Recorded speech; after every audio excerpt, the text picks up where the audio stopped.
Nagkaroon naman ng malawak na talakayan online hinggil sa kasalukuyang kalagayan ng volleyball sa Pilipinas matapos magbahagi ng magkakaibang ngunit kapwa-kritikal na pananaw ang mga tagahanga sa Reddit tungkol sa patuloy na kasikatan ng sports sa lokal na antas. Ang ibang detalye alamin sa pag-abante ni Jessie Escanio.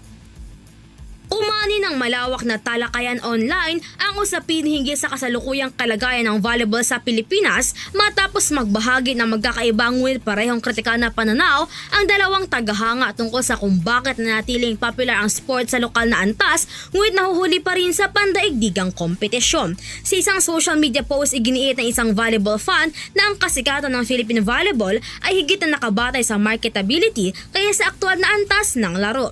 Ayon sa kanya, nabuo ang popularidad ng sport sa bansa sa pamamagitan ng imahe, school rivalries at hype bago pa man mapalakas ang pundasyon ng fundamentals at sistematikong pag-unlad. Binanggit din sa post na bagamat itinuturing na elite sa lokal na konteksto ang mga liga tulad ng UAP at Premier Volleyball League o PVL, hindi ito na isasaling sa tagumpay laban sa mga international team. Ayon sa nasabing pananaw, nahihirapan ang mga lokal na koponan sa tactical at technical na aspeto habang humaharap na sa ibang Southeast Asian squads na mas disiplinado sa sistema at execution. Dagdag pa nang nag-post, mas madalas umanong ipinagdiriwang sa lokal na volleyball ang puso at fighting spirit dahil kulang pa ang kakayahan ng mga koponan na makipagsabayan sa mas mataas na antas ng taktika at technical na laro. Nanawagan din siya ng pagbabago sa mindset at iginiit na kung hindi ituturing ang volleyball bilang pangmatagalang pambansang proyekto, mananatili lamang ang bansa sa paglikha ng mga lokal na bituin with hindi na internationally competitive teams.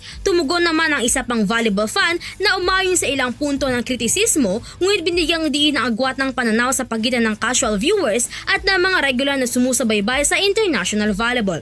Ayon sa kanya, enjoyable ang PVL para sa mga casual na manonood na mas exposed sa highlights at storylines sa social media. Gayunman, sinabi rin niya na nagbabago ang perspektibo kapag napanood na ang mga torneo tulad ng Volleyball Nations League, World Championships, Olympics at mga top international club leagues gaya ng Japan, Italy at Turkey.